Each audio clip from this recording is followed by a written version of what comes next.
guys, this is Editing Sam, and this is part 2 of my 10-year Q&A Ask Me Anything video. Part 1 was posted recently, so I'll link that on the screen, and then here goes past Sam with the continuation of those questions. What's been your biggest surprise while creating videos for a decade? First off, that I have been creating videos for a decade. If you would have asked me when I first started making videos if I've been making videos until I was in my 30s, I would probably still have been like yes, because whenever people have asked me over the years, like, do you see yourself stopping? For a very, very long time, I was like, I could never imagine a future in which I stop. These days, I'm like, I can more see a future in which I would, but even no, still, I've gotten so close to potentially not making content anymore, and then I keep going, I can't stop. So yeah, I think it is still 10 years is still crazy bonkers, so that's a lot. I would have never expected that I would have made so many friends that are in-person friends, going to people's weddings. I've been to multiple friends' weddings that I've met from Booktube. I've traveled internationally with people that I've met from Booktube. I started a book event. If you would have told me that I would start a book event, Booknet Fest, by the way, if you guys are not familiar with it, which you should be by now, but if you want to get tickets for next year, keep an eye on booknetfest.com. I would have made a book event. When I first started, all it was I just want to talk about books. Made a book event, had gotten up to 60,000 subscribers, which these days is a low number. It was always a medium number, even when I was considered one of the bigger ones. I was more medium big, honestly. But that's a bonkers amount of people. So yeah, lots of big surprises. And then just the ways in which people support you and build up a community around you and stuff. It's just nothing that you expect when you first start making something like this. I didn't go into this. I know there's some people that go into making book content or any kind of content or I want to be an influencer. I want to be big. I did not do that. I was I just want to talk about books, and whatever happens, happens. And a lot has happened. Are there any books from your first year of Booktube that you would still recommend today? I talked about this somewhere recently, but I did read The Night Circus in 2014, which is the year that I started Booktube. I think I had read it before Booktube and then reread it in 2014, but yes. I also, not that long ago, I think it might have been 2 years ago now, but I did some videos recapping my favorite books of the previous years, of 2014, 2015, whatever, and what I think about them, reacting to them. So I will link the 2014 one on the screen, but yeah, I'm pretty sure there's some books in there that I read that I would still recommend. There's even, I don't know the years off the top of my head of all of the books that I read in 2014, 2015, but I know a lot of them were some of the big YA books that I still genuinely like the Winners trilogy and the Grisha trilogy and The Kiss of Deception and all of that. So yeah, those still rank pretty high. I don't rank them as everyone should read them, but I never did. I was always if you like YA fantasy, you'll like these. And I still like them. Have you achieved a balance between personal and Booktube reading? There has never been a difference. So as far as balance, yes, there's always been balance because there's never really been a difference. I read for myself, and I always have, and I read for making content, and I always have since I started making the channel. They're one and the same. I don't differentiate them. The ways in which I have to separate, or at least I did when I was doing this more, personal from content was when I was doing Twitch more, which I do miss Twitch. I just don't have the time for it. But I will be playing Hades 2 on Twitch when it fully releases. So if you want to follow me there for that, you can definitely do that. But for Twitch, for video games, I had to start separating games I'm just playing for myself versus games I'm playing on Twitch. But Twitch is a whole other beast. What videos from the last 10 years are you the most proud of? I want to not go back and look, just the things that feel top of mind for me. Any of my discussion videos on discussing bookish topics, I'm very proud of. I think that sort of evolved into what became Booknet Fest in a lot of ways, because I was someone that always wanted to more deeply discuss bookish topics, and then Mari and I created Booknet Fest. So I think the discussion videos I'm really proud of. I'm also really proud of some of my unhaul content and KonMariing my shelves and things. But I'm genuinely proud of most of the videos I make. There hasn't been any that took so much time. The KonMariing the shelves did. A lot of the unhaul content did. I like that phase of my journey a lot. But I haven't ever done a video that's it requires a deep dive and a lot of research and whatever, and so I'm super proud of it. It's just more the, yeah, the discussion videos and having the confidence to do those, because I think that can be really hard in some spaces if you're like, what if people disagree with me and take this out of context? And I definitely have a hard time with people like misunderstanding me or even intentionally misunderstanding me. So yeah, I think most proud of like the discussion-y type stuff as far as videos that I've made. But like most proud of anything is like BookNet Fest, honestly. What's the strangest interaction you've had with someone online? The one that sticks out the most is, and I've talked about this before, my Caraval Gripe 1-star review got a lot of attention. It was like one of my most hated books, and it just like was a video that did really well. And there was someone on that video who like openly harassed me for like a few months and was so convinced that like I didn't like the book because I was like a failed author. They were like, you're just jealous. And I was like, I said in the video why I didn't like the book. I'm allowed to not like the book, but they commented so much that YouTube started deleting their comments, and then they were saying that I was deleting their comments, and at the time I wasn't a comment deleter. Now if someone's being shitty, I'll delete their comments. But at the time I was like, no, I'll leave all the comments up. And they were like, I must be right because you're deleting my comments. And I'm like, I am not deleting your comments. Like it was this whole thing. They went into other people's videos talking about Caraval and were like, oh my God, Sam is such a bitch. And she was talking about this book, blah, blah, blah. People who knew me and were like, Sam is fine. Like, what are you talking about? That is one of the strangest interactions I've had online with people. There's also been like just like over the years weird people like sliding into DMs and like asking you for weird shit, which is just like the consequence of being a woman online. But like the Caraval thing is definitely the weirdest interaction I've had with somebody that like fully decided, like projected so much on like who I was based on them loving this book that I didn't love and gave reasons for. Wild. Are you more of a cat or a dog person? I know you have both, but do you have any preferences? If you were to ask me, am I a cat or a dog person? I would say I'm a cat person. But I love cats and dogs. And I could also be a dog person. But I have decided over the years, like I've come to know this, I love Tally. She's literally right here. She's the love of my life. All of my animals I love and adore. I will always have cats. I will always own a cat. I will always have a cat in my house. I will not always have a dog. They're a lot of work, and they're a lot harder to like do stuff with and whatever. And I think it might be different if I didn't have a reactive dog. Tally is reactive. You guys have heard her barking a lot. She barks at noises. She barks at people that walk by on the sidewalk. She's reactive on lead. I've done a lot of training with her over the years that there's only so much you can do. She's a reactive dog. If I had a really chill dog that I could take everywhere, it might be a different story. But you have no way of knowing that. And she's not violent. She's never gotten in a fight. She would never. She just sounds horrible on like a leash, and then as soon as she gets up to a dog, she's like, I love you. It's just like a whole thing. So yeah, I will always have cats. Cats are the sweetest baby angels. And dogs are the sweetest, most wonderful creatures in this whole world, and I love them both dearly, but yeah, can't always have a dog. I will have breaks between dogs. I will never have breaks between cats. But will I have as affectionate of cats and dogs as I have right now? I don't know, and that also scares me because right now my cats especially want to like live inside my chest, and the dog. And if I have a cat that's aloof in the future, I truly don't know what I'll do. That will break my heart. But yeah, cats.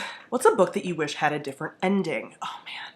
Again, in the 10 years, there's definitely been books that I've wished have different endings, but none that I've like super, super held on to as being like, this pissed me off. I have an exception. Go back and watch my Rune and Rising discussion video. My thoughts remain the same. I'm sure that I talked in that video, even though it was like, again, like 8-9 years ago, about how I wanted this to end, and that remains true. This is the only one I can really think of. Everything else, I think I'm content with. My dear friend Matthew asked me the cutest question. What would be on your thoughts on Tome Starter Kit for new followers? 3 books, 3 backlog videos, and 3 facts about you. That is so cute. I think books is easiest. Oh, I don't know. No, I think books is easiest. I'm going with what my initial thought was. Starter pack for new followers. The Night Circus by Erin Morgenstern, Uprooted by Naomi Novik, and The Winter of the Witch by Catherine Arden. Only because I can choose 3. There would be so much more, and even like more diversity in the list if it was like top 10. But like I would be lying to you if I said those weren't my 3 favorite books of all time, because they are. 3 backlog videos. Oh my god. Okay, I think I want to make sure I get the names of these correct. I only know some of these, and I'm thinking of some of these because I had just, again, looked at my analytics not that long ago and was able to see some of the stuff that is like done super. And I think videos that have performed super well would be a part of it. Okay. Oh man. I think starter pack. Even though it doesn't necessarily resonate as much anymore, my most hated phrase in YA, which was a video from like 2014. Yeah, October 2014, shortly after I made my channel.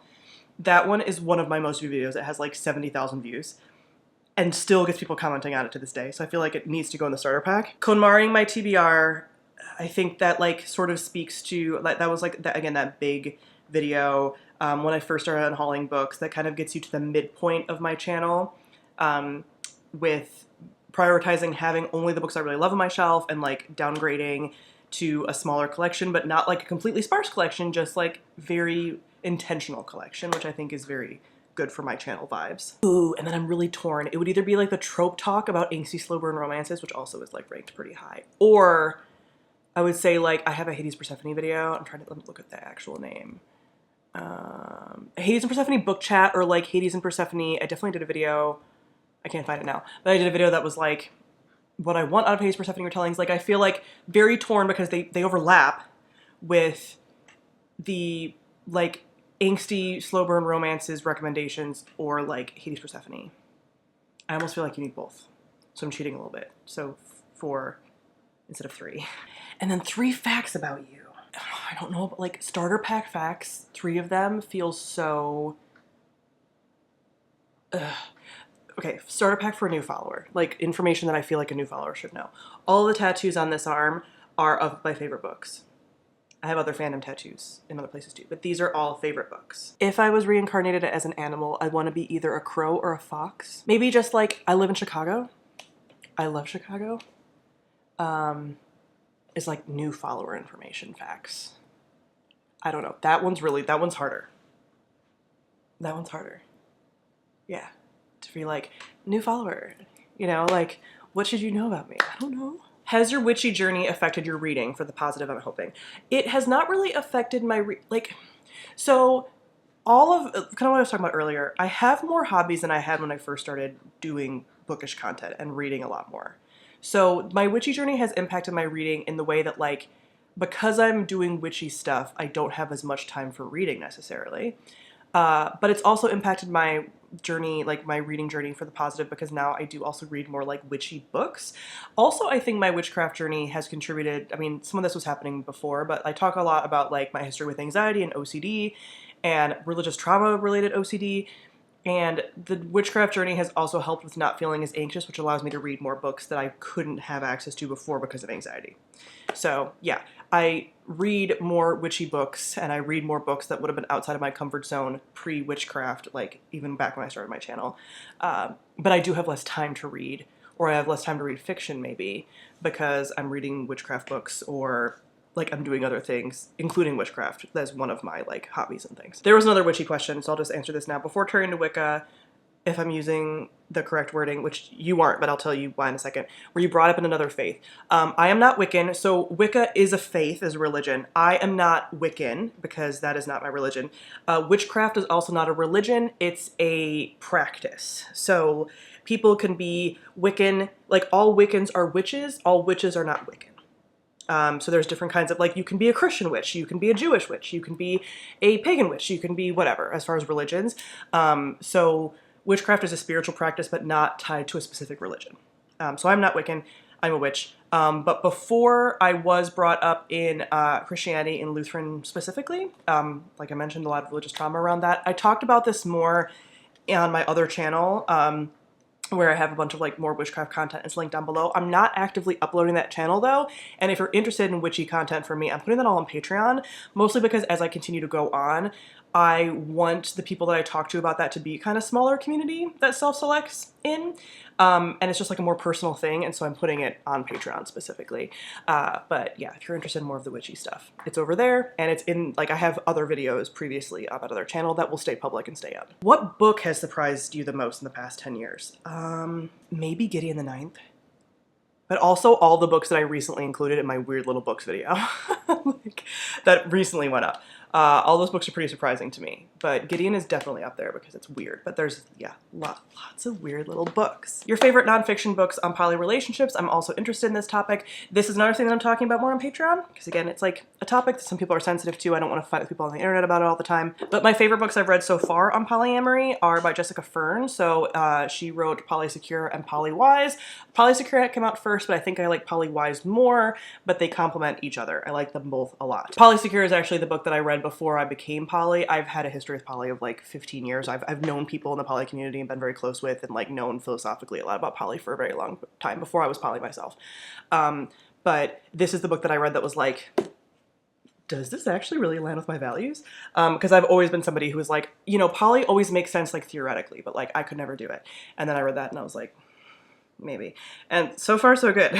But I really like that. Then I also like Dedeker Winston's Smart Girl's Guide to Polyamory, which is not actually just for women, it's just the title, and I think she kind of hates that that's the title that the publishers went with.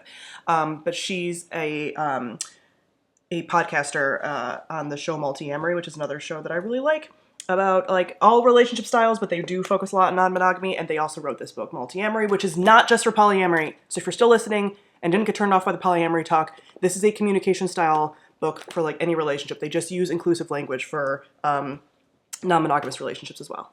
So actually all these books are good to read if you're like not even in non-monogamy. I think it's just like helpful information. But yeah, those are my top like 4 books on non-monogamy that I've read so far. And finally, goals for yourself creatively for the future. And this was also the person that asked top 10 books of the past decade, which I might try to do. I don't know. But goals for yourself creatively for the future. I talked about this recently in a video, but continuing to focus on like community, continuing to expand BookNet Fest, and creating community and like linking the online community and in-person community, because in-person community is important. That doesn't discredit online community, but you can't just do one or the other. I mean, you can just do in-person, honestly, but you can't just do online. Like you have to have in-person community. In-person community is so important. So continuing to expand BookNet Fest stuff and that like community feeling. And I really, with the way that I've been sort of like, not even revamping my content, but reconnecting with my content is in ways to like, I want the community fostering to be like top of mind. I don't always know the ways to do that. I think it's really hard with the ways that social media has changed, like I've talked about in this video, but that is top of mind for me. And then other creativity-wise stuff, like I think, again, Patreon will be the place that I talk about some of the things outside of books. For a while there, I was talking about that on all different platforms. I just don't want to do that anymore. I want to keep it very like isolated and not like my whole life not being publicly online in that way. But yeah, I think a lot of creative stuff will go into BookNet Fest. Yeah, I would love to work with some kind of publishing related thing. Something like Bindery or whatever would be really cool. Yeah, those are my biggest things right now. Like I'm just so community focused in everything that I'm doing. I'm currently looking into different co-living situations, sharing like property with people essentially. And I'm looking at starting a co-op for my business, and again, expanding BookNet Fest. So like community mindedness is like very, very, very, very top of mind for me. So yeah, that is what I hope for the future of this channel. Will we be here another 10 years? I don't know, man. That would be wild. Thank you all for hanging in here. Comment down below. Let me know if you have any other questions or any comments or whatever about anything in this video. Thank you all for being here for the last 10 years, whether you've just gotten here recently or whether you've been here since the beginning. I know a lot of you have been here since the beginning. Thank you so much. And yeah, I will see you guys very soon. Thank you all for watching.